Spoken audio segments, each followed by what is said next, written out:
Hi guys, thank you for joining us for our podcast. My name is Mitra Bilash. I'm a co-founder and chief business development at Osovu, and today I'm going to have I believe, very interesting conversation with Matt Graydon. He is ex-Twitter program lead for response to the communication crisis, to the misinformation, disinformation, and he was in charge of civil integrity and elections in Twitter. So today, I think we're going to focus our conversation, obviously, as always, in trust and safety and on information threats, but especially in the context of elections, as our guest has a huge experience with this. So, Matt, please feel free to introduce yourself, share some details about your experience, just to frame a context for our listeners. Great. Thank you so much for having me, Dimitro. So as you mentioned, I spent about 3 years at Twitter. I was a program manager on the trust and safety team, supporting elections, crisis response, and misinformation across a number of different policies and product areas. Prior to that, I spent about 7 years with the UN as an information officer, and then most recently, I've been consulting with different civil society and government organizations focused on strengthening resilience to information threats. Amazing. So I couldn't find a better person to talk about elections next year, because elections are going to be all over the place, in states, in Europe, I think in India as well, in many, many countries. So the question is that I have, and I maybe want to start from that. If we look on US elections as a milestones, just to make the conversation easier, we had elections in 2008, then 2012. And during these years, according to my feeling, there was kind of an excitement about new technologies, social media, and so on. It was the very beginning of integration between politics, elections, and tech. And then in 2012, I think the first concerns raised. 2016 was pretty concerning, and then now we have a new approach elections in 2024. So could you please share your kind of opinion and view on this? How the threat landscape was changing from 2008 or 12, whatever you want to start, till today. So give us some perspective on that. Yeah, absolutely. I think the way you've framed it is absolutely right. A lot of excitement around these new technologies. And I really see 2016 as this year of reckoning in terms of the risks that can be presented to elections through online discourse and, of course, what we saw coming out of foreign influence operations targeting the US, and then, of course, just the ever-present domestic mis and disinformation that was very prevalent in that election, the use of user data to develop and target these information campaigns. So obviously coming out of 2016, a lot of reckoning in the industry, a lot of regulatory questions about how technology is impacting elections, and looking specifically at social media. And I think going from there, there was this moment of realization and significant investment in making improvements and addressing a lot of these gaps that had emerged. So from 2016 to 2020, you saw platforms building up their trust and safety teams, building up their elections programs, and developing policies and products to address these potential risks in the information space.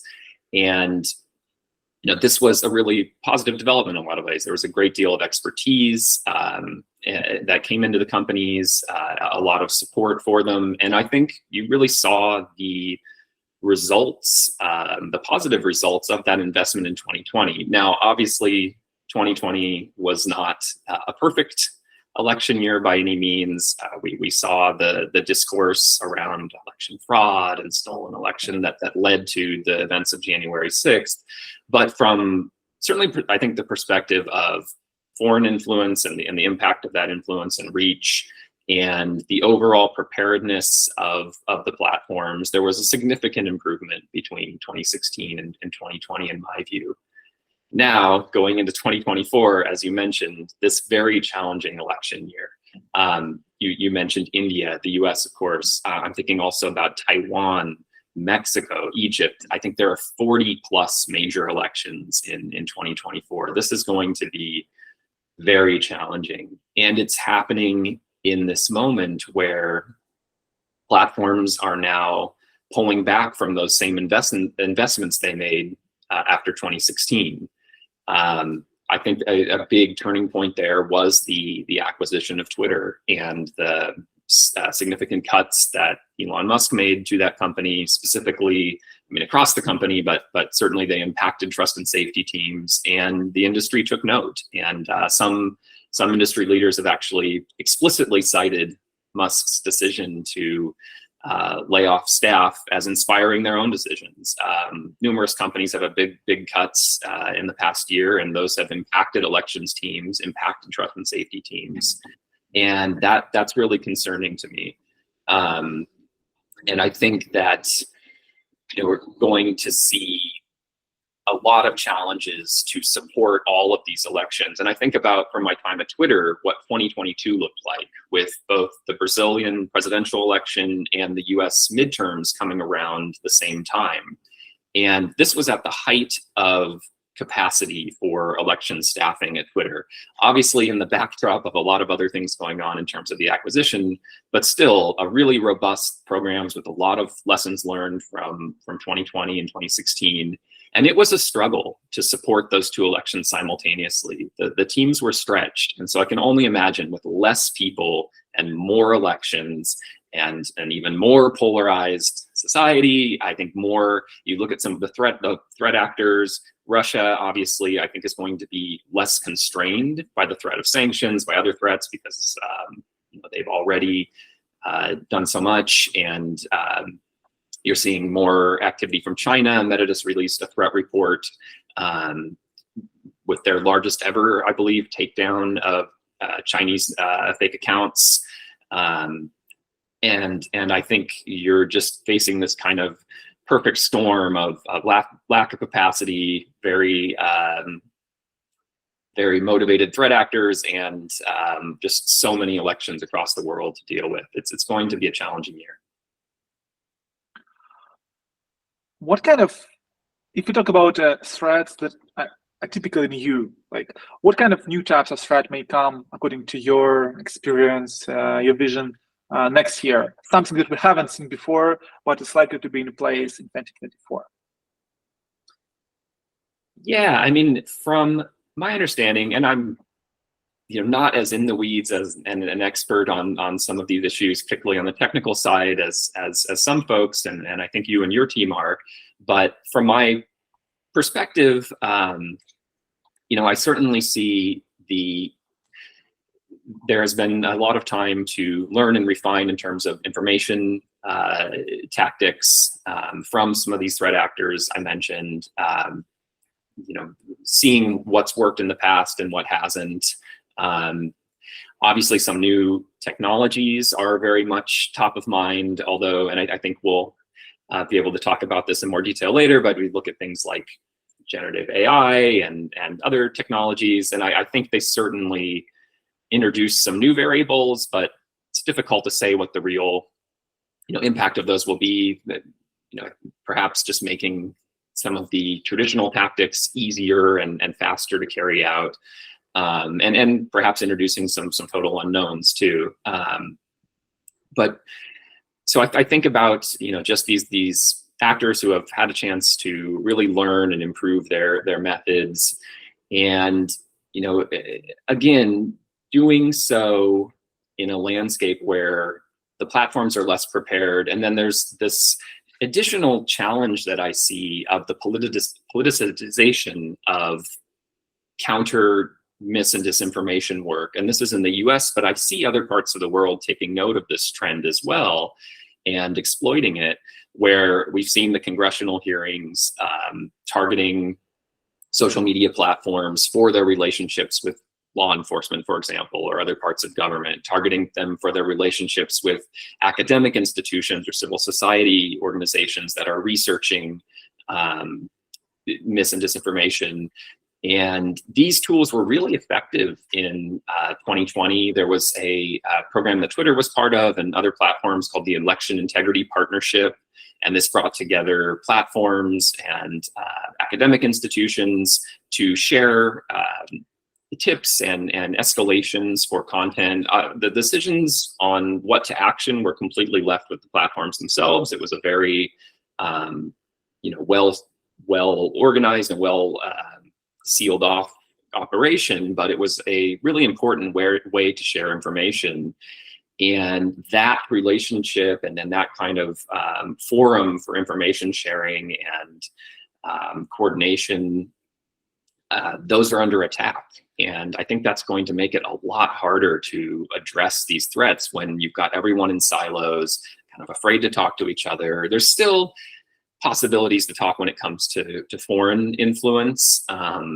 But we see that a lot of the significant threats to the integrity of the information environment, to discourse come from domestic sources. They come from unclear sources, and being able to have coordination and collaboration between government and civil society and the platforms, I think, is really crucial. None of these entities can address these issues on their own. So creating more roadblocks for that kind of collaboration is just going to make it harder to address the threats that exist and the threats that may emerge, again, through these new technologies or through new actors that we're going to see in the coming year. Yeah, sounds quite threatening, to be frank, right? And I think that actually a lot of people, especially out of trust and safety environment, who just work maybe even in our area, they actually don't understand why we're in a perfect storm. Because they see some trust and safety team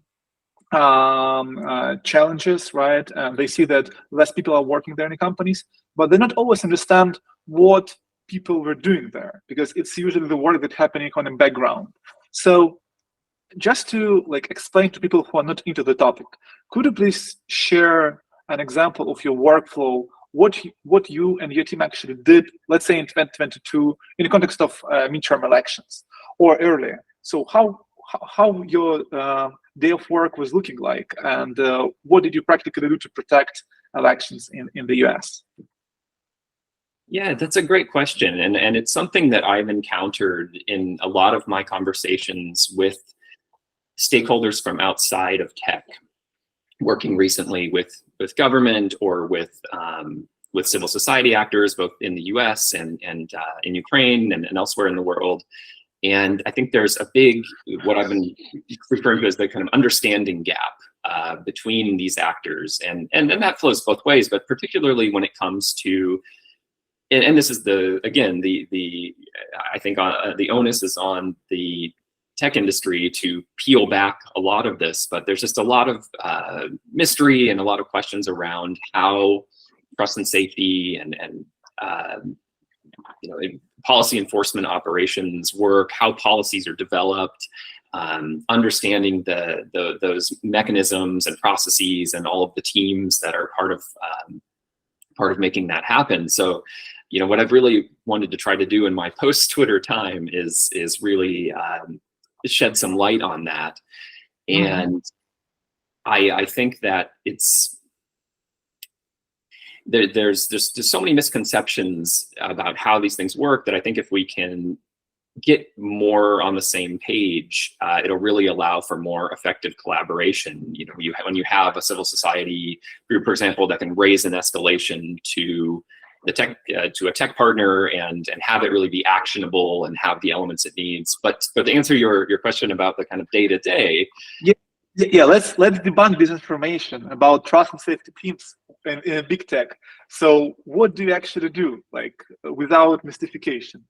Yes, exactly. You know, and I gave a talk not too long ago where I presented a list of misconceptions around trust and safety and how, you know, policies are developed and enforced. And I think there's this view that that platforms have all of the data and they have this omnipotent view of everything happening, and you know, can dig in deep. And it's, you know, platforms, even the biggest platforms, and Twitter was definitely either the biggest of the small platforms or the smallest of the big platforms, but still had, you know, 5,000 people or more, significantly more, I think, by the time I left. You know, it was just, there's so much scale to deal with when it comes to content on a social media platform. I think the statistic that was shared a lot, this might be a bit out of date, but from, say, the mid 2000s, was 500 million tweets a day. And, you know, when you think about in globally in all languages, and that scale is just mind-boggling. So you need this combination, and this is, you know, how these trust and safety operations took place. You need to have policies that are robust and informed enough to meet the needs of a global audience, that can be consistently enforceable and transparently enforceable. So you have policy teams who are developing those platform rules and consistently refining them, and then you need to be able to detect you know, violations of those policies at scale. And either, you know, that can come from user reporting, it can come from ML models, it can come from targeted sweeps. There's all kinds of different ways that trust and safety teams and their operations partners can detect on that content. And then you have enforcement, where you can have a suite of different actions to address that violative content, you know, whether it's demoting it, you know, making it less visible depending on the severity of the harm, removing it entirely, labeling it, you know, making users aware of some misinformation, for example. You know, there's just so many different tools and methods at the disposal of these teams. So again, to get back to your original question, thinking about a day in the life. So in 2022, leading up to the midterm elections, and then at the same time supporting the Brazil elections, we had teams that were first. The main focus in the lead up to that was just trying to anticipate all of the threat scenarios. And we ran a number of tabletop exercises, red teams, just trying to put our minds to the test as bad actors and from our past experience, and try to anticipate what could go wrong, what could put our processes, our policies, and our people to the test, and what needs to be in place to mitigate that risk, and prioritizing those mitigations, you know, based on severity, based on immediacy, and really trying to work out a plan and a formula, ensuring that you're sharing information across all of the teams that need it. So a big part of my role was just ensuring that the right people were in the room and getting the updates they need. And you know, elections or other kinds of critical events like crises, they really are very far-reaching in a company. So you needed to know what's, you know, this engineering team that owns this surface, for example, the trends on Twitter, for example, you know, do they have the mitigations in place to prevent misinformation from trending? Or, you know, we're seeing on DMs a kind of problematic behavior. Is that team looped in? Or you know, there's so many different facets where you need to involve different parts of the company. So that was a big focus of my day-to-day, was just ensuring that those stakeholders were informed and had actionable information on what was happening on the platform and off in the world. And then working, you know, closely with engineers and other detection teams to build models that were accurately detecting the problematic content, looking for the keywords, doing that research and having that finger on the pulse, and ensuring that there were systems in place to review the content that was escalated and captured in those detection sweeps. So just a really multifaceted, multi-stakeholder operation day to day. And sometimes I would be looking at content directly and helping teams make a decision as to whether it's policy violating, or helping to arrange a meeting with a partner, or looking at our policies and ensuring that they're capturing and addressing the threats. So just a lot of different moving parts that would go into the day-to-day of an election response. Often you refer to the policy, because policy is the starting point. It's the rules that is defined according to which you operate. And from time to time, if we talk about in the context of election, politicians blame platforms that the policy is unfair to them, to the either more, some say that they're unfair to the more right wing, others to the more left wing. So what's your vision on this? Are policies typically in the industry kind of try to be fair for everybody, or platforms, they have their own vision, and they take their own a political stance somewhere because they just must do this? So what's your vision on this? Yeah, of course, that has absolutely been a big subject of debate, and I can just speak to my experience, which is that we, during my time at Twitter, tried to develop policies in as fair and transparent way as possible, with the focus on addressing harms that we saw to the democratic process. And we looked at a spectrum of harms on that scale that could impact the integrity of an election, or I think very critically, people's right to participate in an election. So the most severe harms on that spectrum were related to disenfranchisement. Telling someone that the election is on Tuesday when it's really on Wednesday, and maybe by doing so, resulting in them not being able to vote because you've given them bad information. That was one of the most severe harm, policy harm for an election that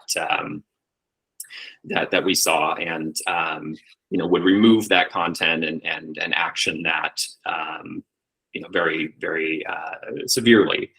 On the other end of the spectrum, you have the claims that a democratic process was rigged, an election was rigged, or these broader claims, and it was very tricky at times to balance that, because in some contexts, in some countries, there is significant fraud in elections, and elections can be rigged. I mean, we look, for example, Belarus.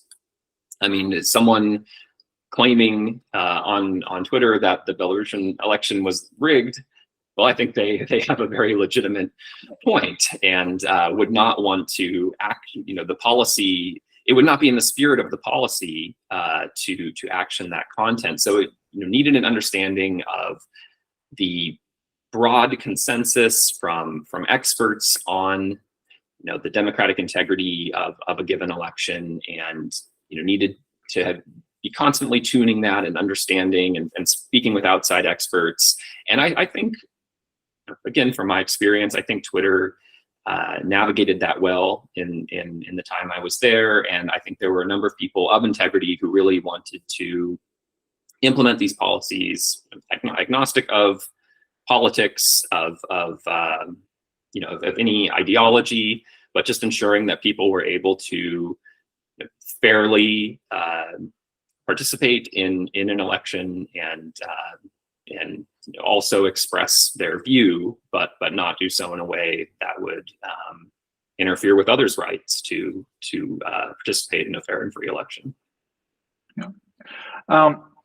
You mentioned a very interesting number, around 5,000. So around 5,000 people was working on the feature when you back there, and it's quite a small group of people, but the impact is really huge. If your work impacts elections in one or another way, because you still use social networks to share information, right? It can change the whole the whole course of history, right? And I'm wondering about the spirit in the company and overall in the industry, as you see.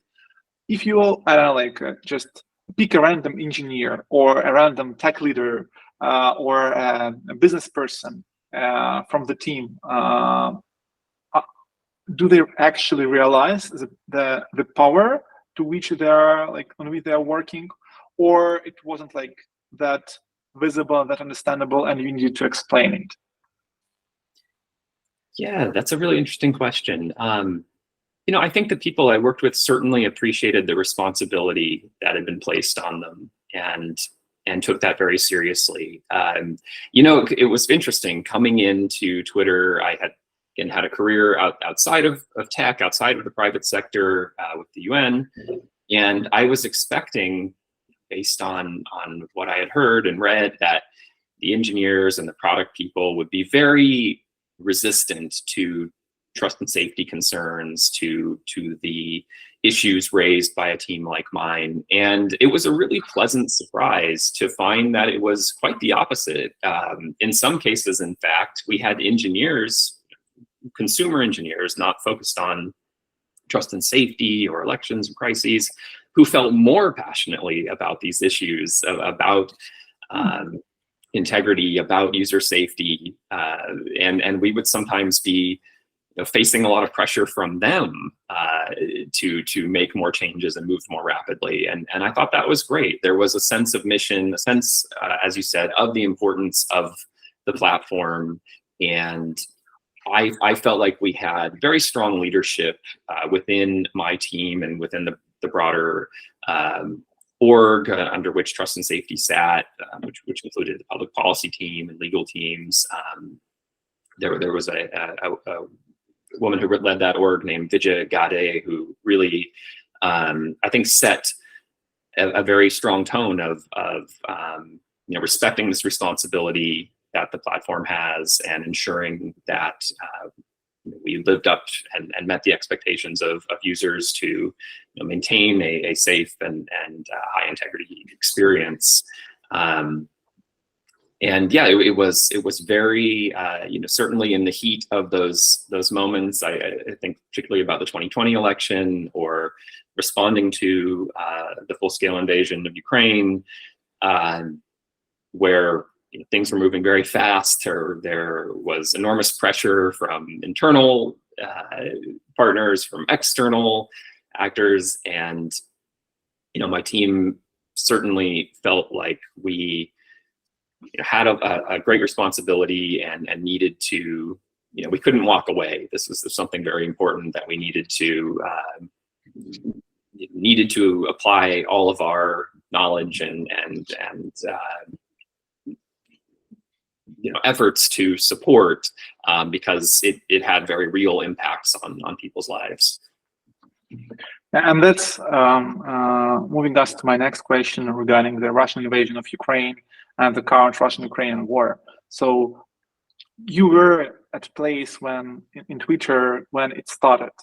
So could you recollect your first day when the invasion started? What was happening in the Twitter's office when Russia invaded Ukraine? Yes, I do remember that day very well.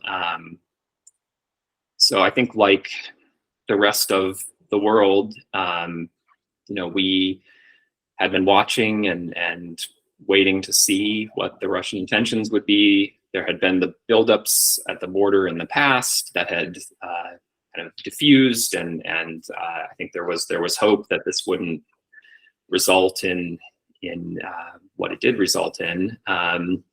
But when the reports first broke that the invasion was indeed happening, I think this would have been 10 o'clock at night or so, perhaps in California. So I was at home and my team was at home, but we knew that this was very significant event and needed to act. And we were in a very fortunate position in terms, at least of response, because several months prior to that, a new process had been put in place that I was able to help develop and launch. And for a long time before this, Twitter didn't really have a cohesive crisis response program.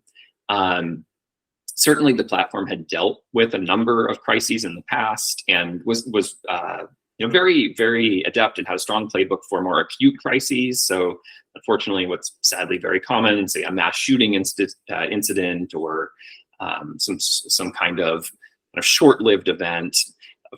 The platform had also dealt with more complex armed conflicts or civil unrest or prolonged crises.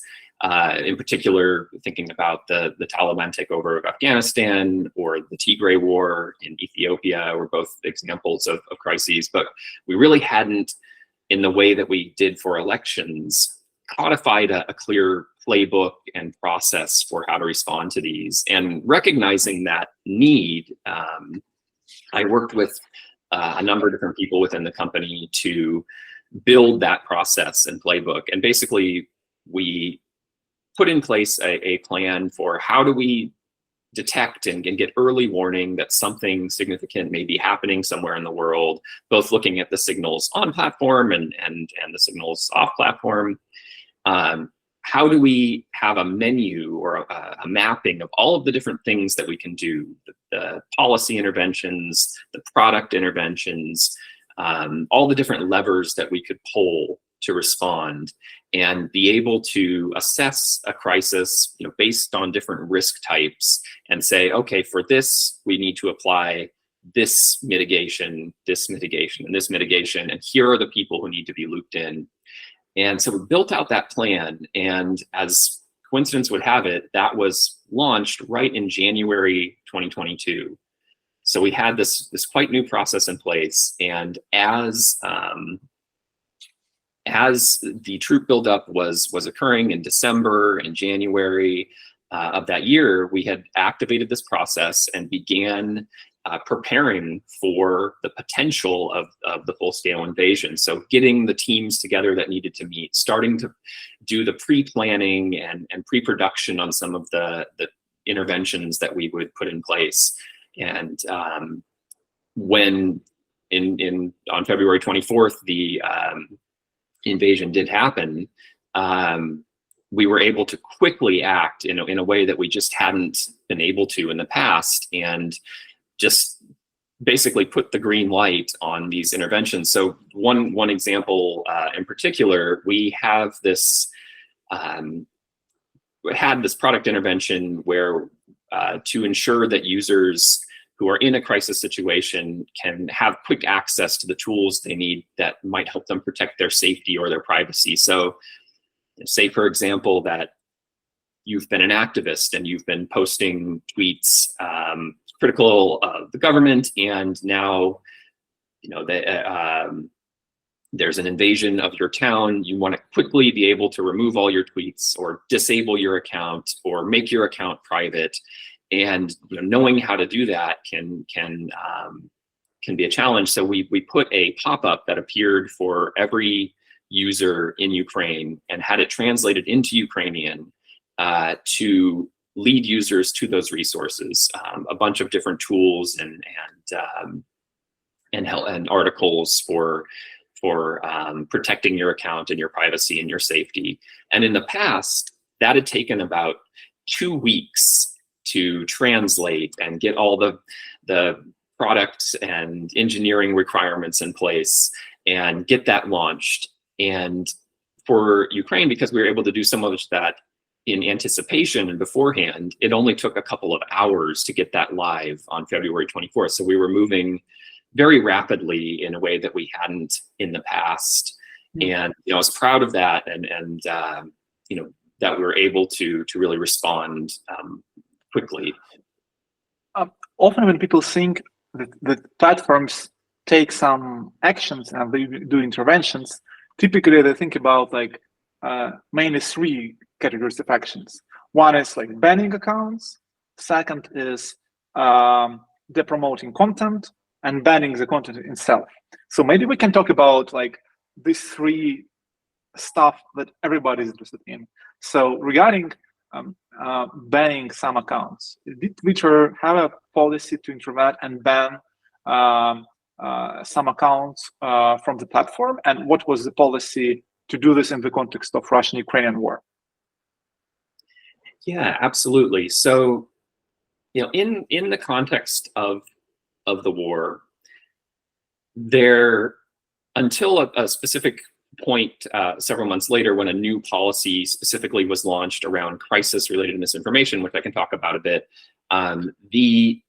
there were no new policies introduced. So it was just consistent enforcement of the policies that were already in place. And the policies that tended to be impacted during the war, or that coming up frequently, were around hate speech, around incitement to violence, looking at denial of violent events. These were all safety policies where, say, you could have a Russian government actor, for example, denying that an airstrike had occurred in the civilian territory, and that could be violative of one of those policies. Policies around coordinated manipulation, so those fake account networks and attempts to manipulate through those kind of activities, which are content agnostic. If you're using fake accounts to boost a message or to manipulate the platform in some way, it doesn't matter what you're saying. You could be saying nothing, but it's the behavior that is violative. So those would be instances certainly where an account would have, those accounts would be removed entirely. In the case of some of the content violations I mentioned around speech, hate speech, it depends. It could be a removal of that tweet and a strike against the account, or for repeat offenders, it could well be a removal of the account itself over time, a banning of the account.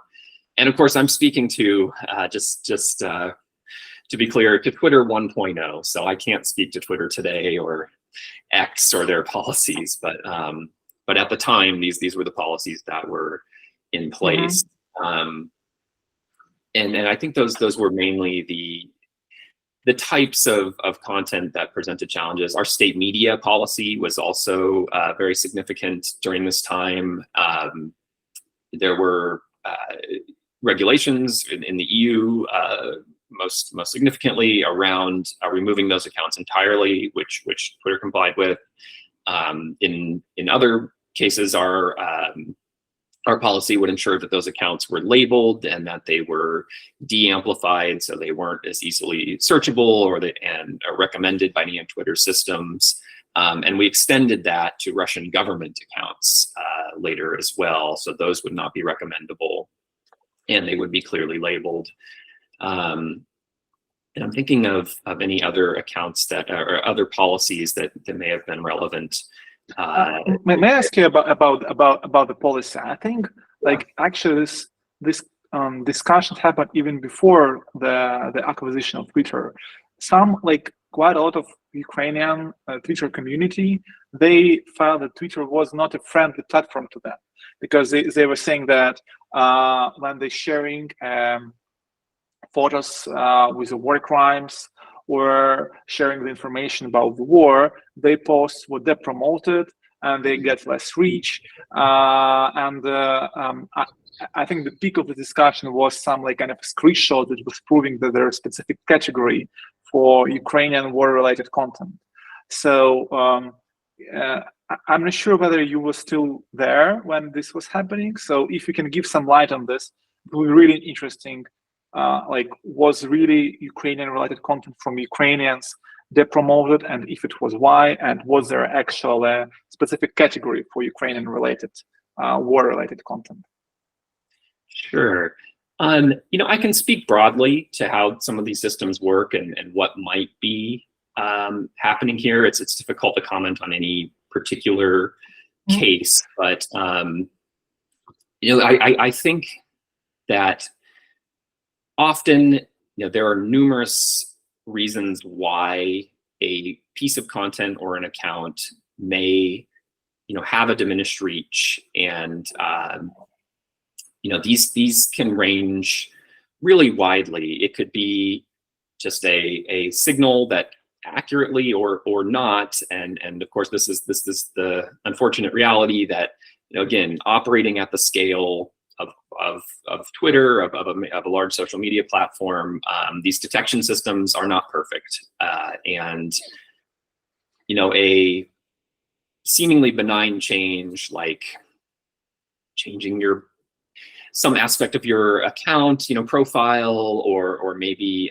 the location where you're tweeting from, or any number of things might set off a detection lever that says, oh, maybe this account is engaged in something trying to spam or is inauthentic, and so it's hard to say what exactly did cause an account to be not recommended or be de-amplified. And the other thing I would caution against too is often people are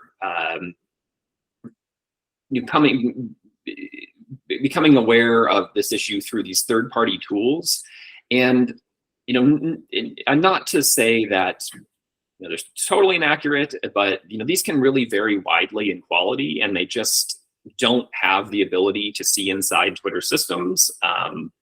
Using API access, and so we often would find that something would get escalated. Oh, I use this thing online. I searched my account. It says I'm shadow banned. No, that just wasn't the case on our internal systems. They weren't using a very sophisticated model to guess, or they would use a lot of assumptions, things like that. And that was always something to be aware of.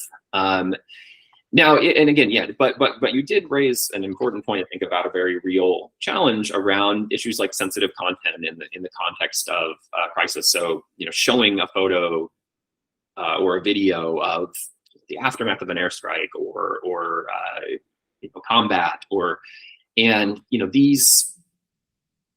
this kind of media is very crucial in the context of a war toward capturing evidence of war crimes and spreading awareness, and that is I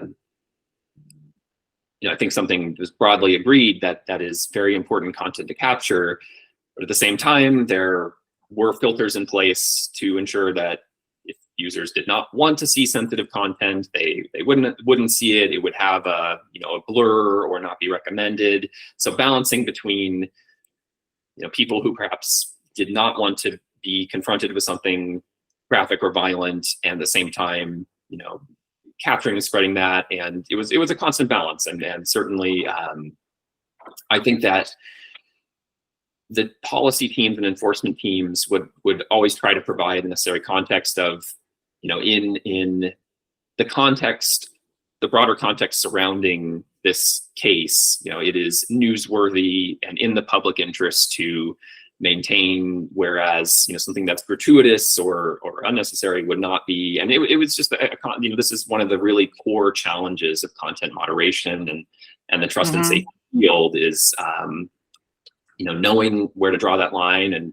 Twitter sometimes got it right, sometimes got it wrong. I think all the platforms have struggled with this, but it certainly was a constant topic of conversation within the company, how to best strike that balance.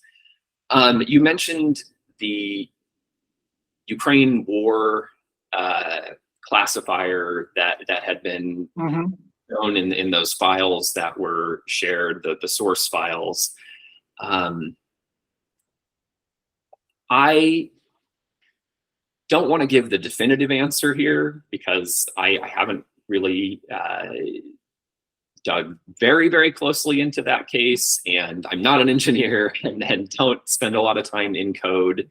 But I think my understanding of that particular case and having worked around that. And I think some Twitter users also came out and identified this as well, that particular instance was related to only a detection model that was not in place to filter or censor or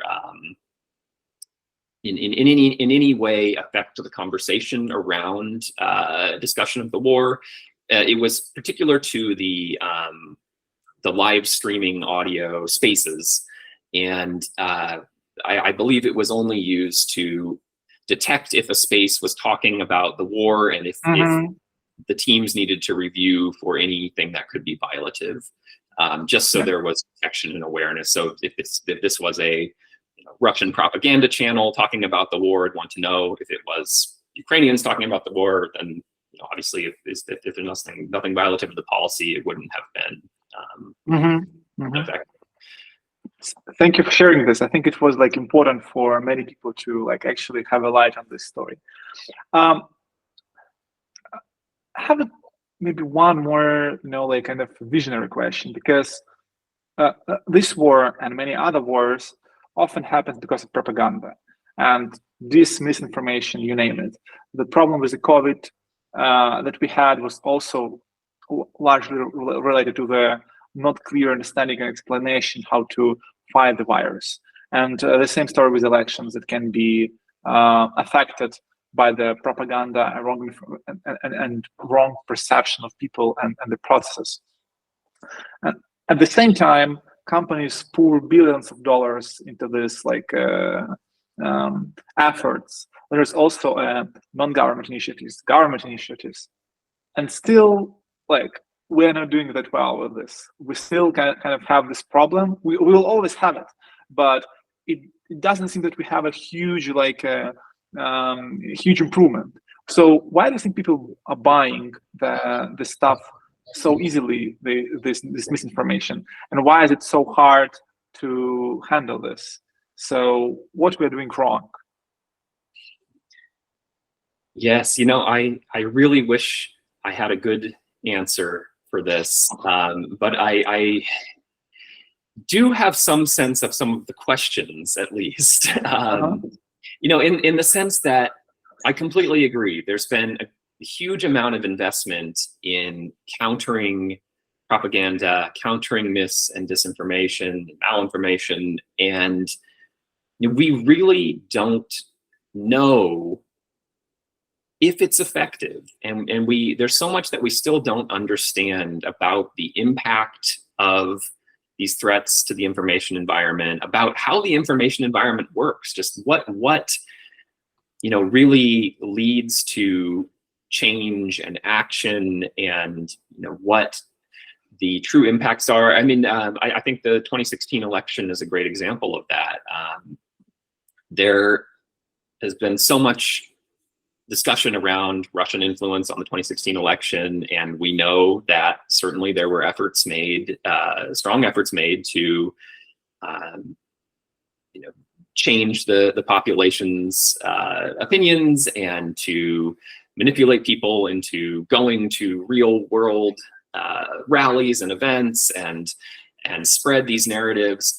But the extent to which it really had an impact on the election itself and the outcome of the election itself, I think there's still a lot of questions. Some scholars have made progress in this space and drawn some conclusions, and ultimately the conclusions that I think broadly I've seen, and speaking very broadly again, are that the impact was not so great, and it was really again the domestic conversation that drove much of this. But yet we invest so much time in foreign influence and countering foreign influence, and it's a very marketable area now. But I think there's just really it would be valuable for all of the stakeholders in this space to step back and really try to better understand what the impacts are and what the effectiveness of the mitigations are. And I can say within Twitter, looking at the misinformation products and policies, there was a lot of guesswork there as well. Where should we be focusing? I don't know if you've encountered this product originally started in 2021, Birdwatch, the community kind of driven misinformation. It's now called Community Notes. It's still around in the Musk era. So, you know, having community members of Twitter post debunks of misinformation and then have a rating system to elevate those, kind of like a Reddit system. You know, is that more effective than when Twitter itself steps in and puts a label on something? Maybe, maybe not, we don't know. You know, the labels, we went through all kinds of variations on the design, and should it be an interstitial that you have to click through? You know, should we be focused more on positive information and the debunking and pre-bunking, you know, earlier in the process? So, you know, do you repeat the misinformation as you're debunking it? Do you not repeat it? There's just a great deal of debate around this, and I think a great deal of research still needed. So I really would advocate strongly for that. And, you know, I think I also try to just take a historical perspective. Propaganda, misinformation, disinformation, these are nothing new. You know, these were elements in societies from, you know, the earliest days, from the printing press, and you know, I think that certainly technology can heighten these threats, but ultimately they've been here for a long time, and societies have adapted around those new technologies.